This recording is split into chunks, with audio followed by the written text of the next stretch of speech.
Last December 13, 2017, the Metropolitan Manila Development Authority, bright and colorful spots arose along the banks of the Pasig River to give life to the otherwise gray and heavily urbanized surroundings. This started during the time of Assistant General Manager for Operations, Ms. Julia Nebriha, during the time of our OIC Chairman, Tim Orbos. The concept is more of urban planning. So we want to create a more lively image, especially to those passengers who are patronizing our Pasig Ferry. So they will be able to see 9 murals created by different artists. We made this as a platform for artistic creation and at the same time to create awareness to those who didn't know that we have this another mode of transportation, to create awareness and importance to our river, especially to our city dwellers. So at the same time, we're using public spaces for your creative ideas. How did you choose the artists? They have submitted their interest first, they have submitted their portfolios, and of course it underwent a screening process. But in the end, those who volunteered, they're all accepted.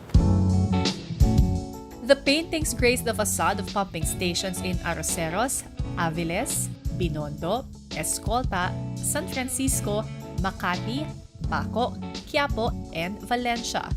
The MMDA hopes to highlight these stations, which are often overlooked as common structures, when in reality, these are vital in addressing the metro's massive floods, especially during the rainy season. The Pasig River Art Project is one of the many steps that the MMDA is slowly taking to hopefully make the Pasig River Ferry a feasible and efficient mode of transport for those who are sick and tired of Metro Manila traffic. And of course, the beautification project with the murals definitely helped.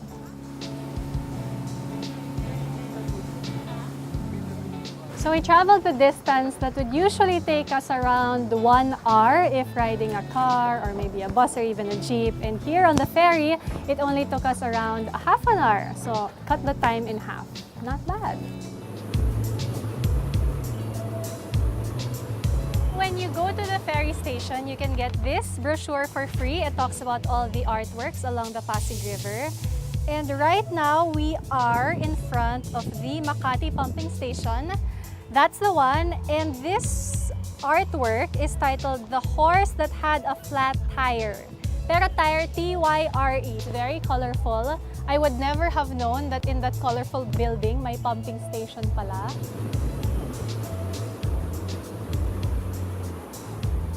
So this is another mural along the Pasig River that you will see. It's not as big as the other murals, but it has a very interesting story behind it. This is by artist Chris Abrigo. The title of this mural is Alive, and apparently this is a dalag or a mudfish. When he first got the idea of painting a mural for this project, he wanted to paint a janitor fish to symbolize the decaying and the dying of the Pasig River. But he decided to do some research. He talked to the fishermen along the Pasig River, he talked to the people who worked at the pumping station, and apparently they have many fun stories about catching fish. And apparently, itong dalag is one of the most common edible fish that you can catch here in the river. If you're into arts, you will have this intention and you will have this eagerness to see yung curiosity mo, what's with the murals. This is another way to showcase art to Filipinos, and to those who take the Pasig Ferry, at least they will be exposed to art. And to those who don't take the Pasig Ferry but are interested in art, they might just take it just to see this different kind of museum, kumbaga. Ito na yung pinaka-presko, pinaka-mahangin, kahit mainit na museum with a different view, and it really gives you a different perspective. This splash of color has given life to the landscape around the pumping stations here in Pasig City.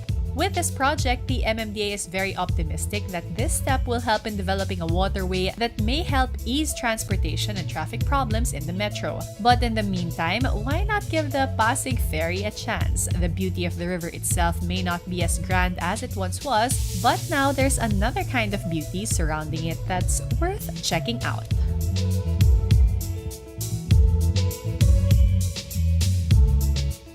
Finding beauty in the everyday things makes life richer and more fulfilling. I'm Stephanie Subiri-Crespi. And I'm Bianca Gonzalez. Thank you for joining us and welcoming another season of Modern Living.